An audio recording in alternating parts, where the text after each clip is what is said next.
We are here at the Lapaldmento residence attempting a shingle repairability test for Liberty Mutual Insurance. April the 30th today, 76 degrees here in wonderful Bear, the first state, Delaware. So here's what we're going to use. This is a basic roof snake, basic hammer, and a putty knife. So here's the wind damage shingle here, cameraman. You could tell where the shingle was blown off in the windstorm and it was flapping real bad. Now, in order to repair this shingle, this is the closest we can find a match to it. Now, the shingles on this roof have a 5-inch exposure. This shingle right here is 5 5/8 because they do not make a 5-inch exposure. But we're going to attempt to repair anyway. So the first thing we have to do is take this putty knife. We have to break the seal in the surrounding area.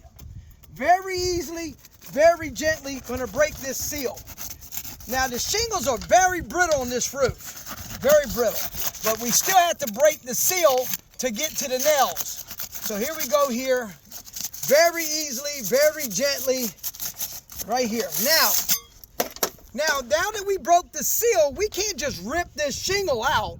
What we have to do is lift the shingle to get to the nail pattern right here. So we're going to very easily, very gently lift this shingle to get to the nails. That's the only way to get this wind damaged shingle out. Now take notice, Mr. Cameraman, as I lift these shingles very easily, very gently, no more than a 45-degree angle here. Look what's happening. It's accidentally cracking and tearing the shingles. We do not mean to do this, but guess what? The shingles are too darn brittle to do a proper repair because every time we lift them up, it's cracking and creasing. Now also take notice, Mr. Cameraman, like right here. See right here? All this matting transfer. So when we're lifting these shingles up, breaking the seal, the matting is transferring from one shingle to the other. It's compromising the integrity of the shingle. So, and also you see here, there's some fastener pull-throughs also.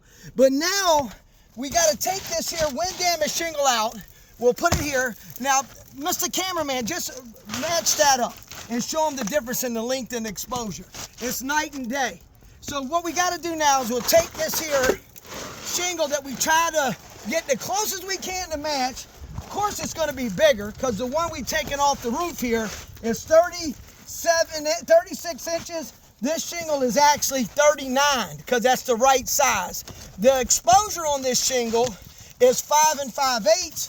The exposure on the roof here, I think, is a 5-inch. So you're definitely going to have a hard time repairing a shingle without cutting it up in pieces to a 5-inch to a 5 5/8 inch exposure. So I'm having a hard time here because I don't want to go cutting the shingle up, dicing it up.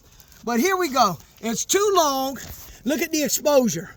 The exposure is too wide, but guess what? We're going to attempt to repair anyway, closest we can get. Now we got to lift the shingles once again.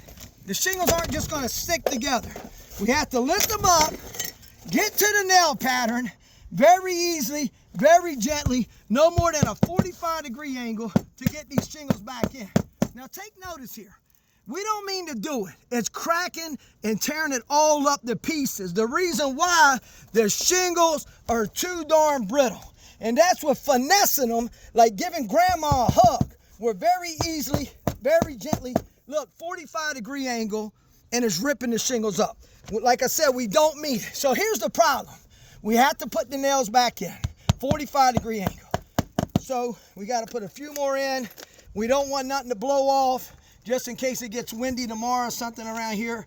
So we're going to have to put maybe another 5 or 6 nails in, a couple more on this end. And the only problem we're going to have here, we believe that roofs are repairable. We really do. But here's the problem. So here's the shingle we just replaced. It's too big, exposure and the length. We tried anyway, but here's the issue. When you go to lift these surrounding area shingles, very easy, very gently, it's cracking, it's creasing, it's tearing them from head to toe. We don't mean it. So this is what's going to happen. If we go back to repair this shingle and this shingle, well, guess what, Mr. Cameraman? It's going to tear up this shingle and this shingle. We go repair this shingle, tear up this one and this one. then it's a domino effect of mess. So we're just going to tear up the whole roof to repair. There's about 40 wind damaged shingles on here. To repair 40, you're going to tear up another probably 200. Because if you do the math, every time you do a shingle, you're going to tear up 2 more on top of it. This roof here, any professional roofer would tell you, 100%, it failed the repairability test. This roof is definitely not repairable.